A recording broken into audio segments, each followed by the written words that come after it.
Should physicians be thinking more now about being leaders in our present culture?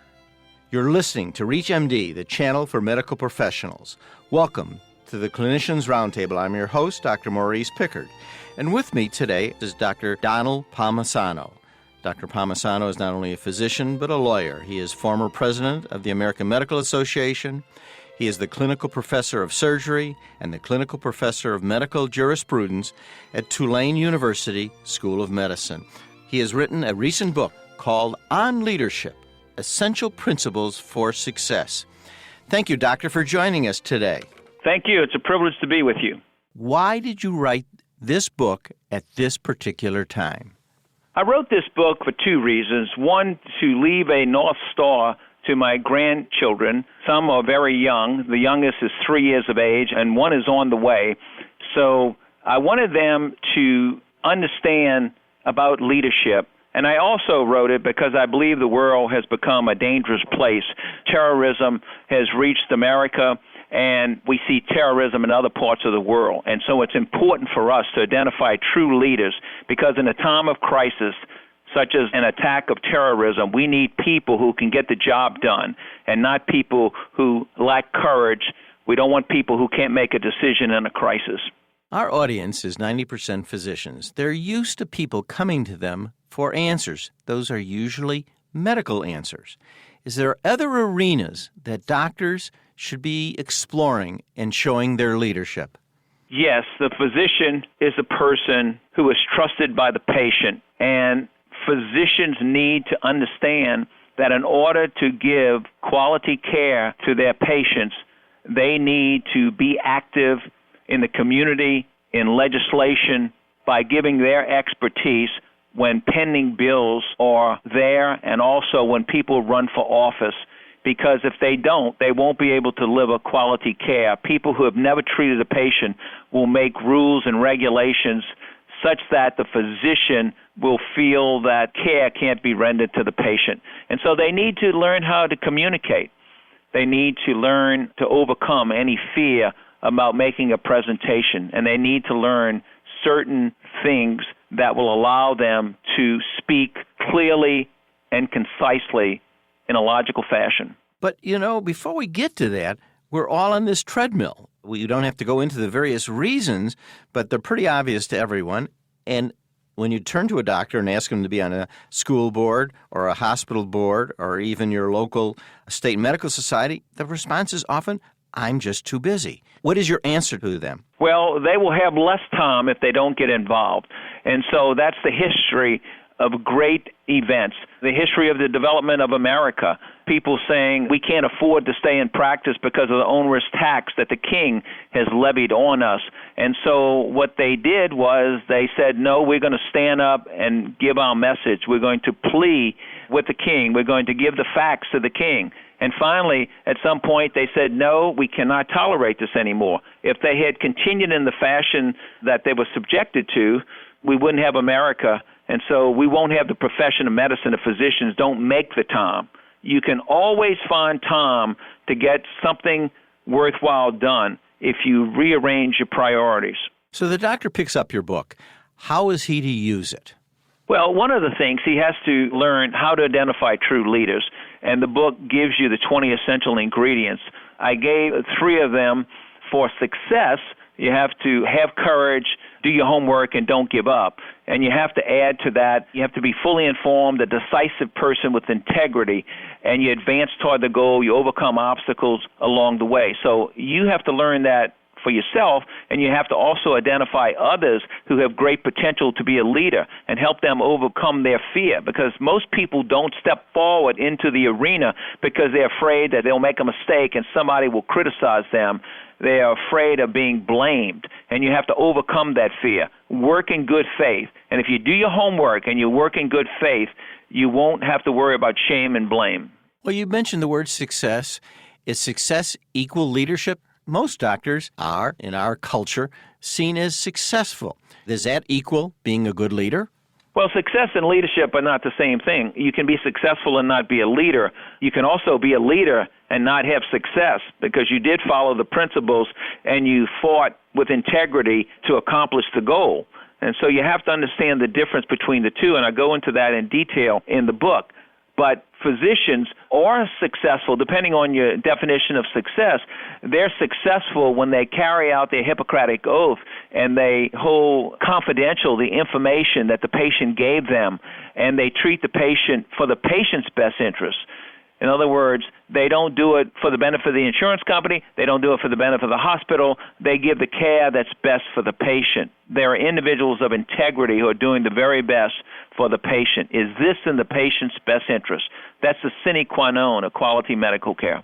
If you're just joining us, you're listening to the Clinicians Roundtable from ReachMD, the channel for medical professionals. I'm Dr. Maurice Pickard, and I'm speaking with Dr. Donald Palmisano, who is a former president of the AMA and has just written a book on leadership, Essential Principles for Success.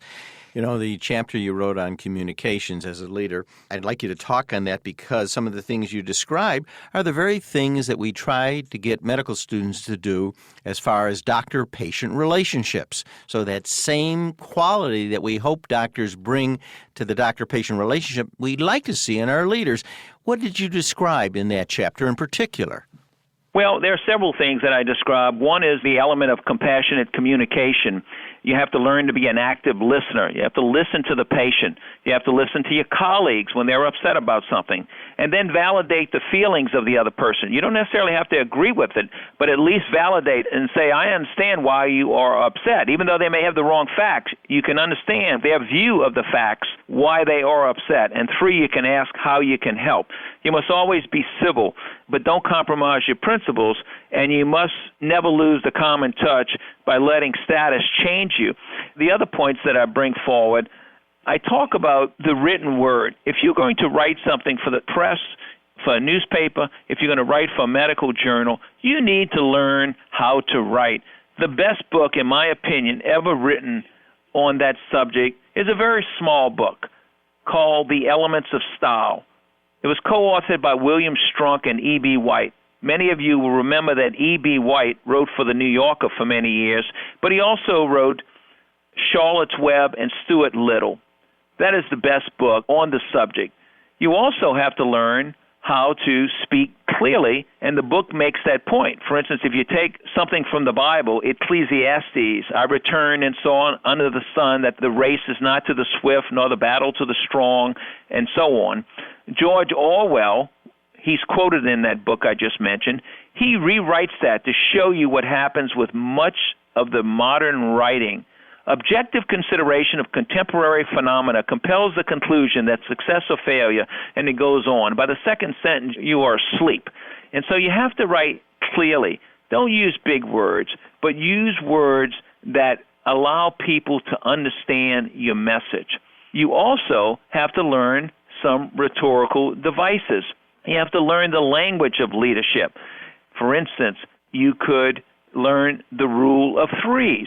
You group three related phrases or sentences in a logical sequence. This approach turns your prose to something akin to poetry. For instance, friends, Romans, countrymen, lend me your ears. That's an example of the rule of threes. I came, I saw, I conquered. Life, liberty, and the pursuit of happiness. Or you could learn about anaphora. You should learn about all of these. The repetition of a word or phrase at the beginning of a series. One of my favorite examples of that, when President Ronald Reagan went to Pointe du Hoc at an anniversary celebration, and he said, these are the boys of Pointe du Hoc. These are the men who took the cliffs. These are the champions who helped free a continent. These are the heroes who helped end a war. Very poetic. In fact, I had the privilege to meet the ranger who was first up, who had the assignment, and I write about him in the book, to knock out the German guns, 155 millimeter cannons. You'll have to read about that in the book. But true heroes, and President Reagan had the ability to put it into poetry so that people use that example of a great way to describe the heroic accomplishment at Normandy on D-Day. This book is filled with heroes, but the hero that I was most impressed by, I'd like you to tell us a little bit about him. You seem to know him quite well in the book. It was a major in the New Orleans police force. Many years ago in New Orleans, in a middle-income neighborhood, a man took hostages, and he had one of the hostages at a window, and the police came and discussed the situation, and he knew something had to be done. So the ranking officer got out of the car and walked slowly toward the home. He took his coat off midway to the house and laid it on the ground. He then slowly pulled out his .38 special 4-inch standard issue Smith & Wesson gun that they used at that time, the pistol, and he laid it on the ground and then walked very deliberately toward the house. The gunman watched him with great interest. He opened the door, he went in, and he was a few feet away from the gunman. The gunman put the weapon in the policeman's face, and he said, "Now I'm going to kill you." And the policeman remained calm, raised his right hand to feel the gunman's forehead. And the gunman was amazed at this, and the policeman said, "You have a fever. Let me take you to Charity Hospital. I know the doctors there. They will help you." There was a dramatic pause, and the gunman then said, "You think I have a fever?" And he says, "Yes, you do have a fever." And with that, the policeman slowly reached down and took the gun from the gunman's hand.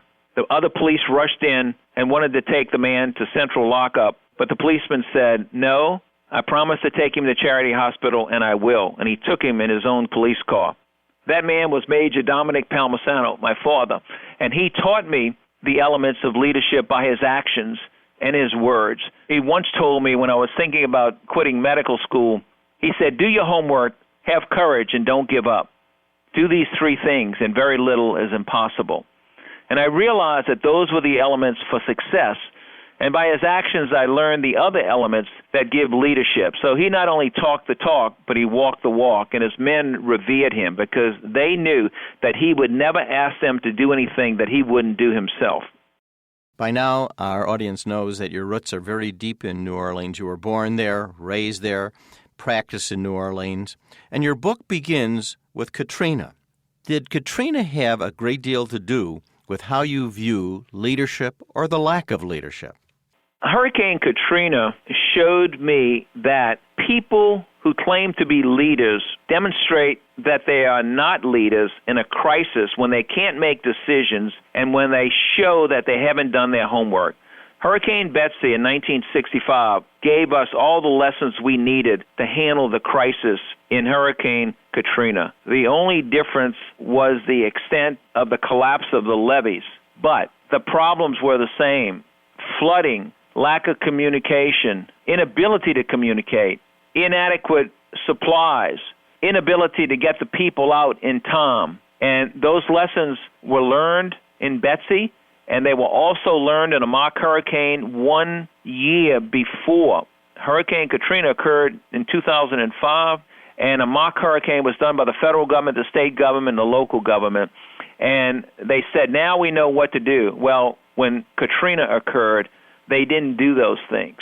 And a congressional committee that investigated that pointed out that all of this information was available at the time of Hurricane Pam, the mythical hurricane, and unfortunately it wasn't carried out by the people at the state and local government, and it reaches all the way, all branches of government. So that was a very important demonstration that if you don't have leaders who can get the job done, they won't get the job done in a crisis. I want to thank Dr. Donald Palmisano, who has been talking with us today about his new book on leadership, Essential Principles for Success. I would imagine that our audience, after hearing our discussion, would want more information about it. Is there some way they can access more about your book? Yes, they can go to the website, www.onleadership.us, onleadership.us, and learn more about the book and read reviews about the book. It's also available at Amazon and at major bookstores nationwide. Again, I want to thank you. This book is very provocative. It's filled with information that all doctors can use, not only in their professional life, but in their private life as well. I'm your host, Dr. Maurice Pickard, and you've been listening to the Clinicians Roundtable for ReachMD, the channel for medical professionals.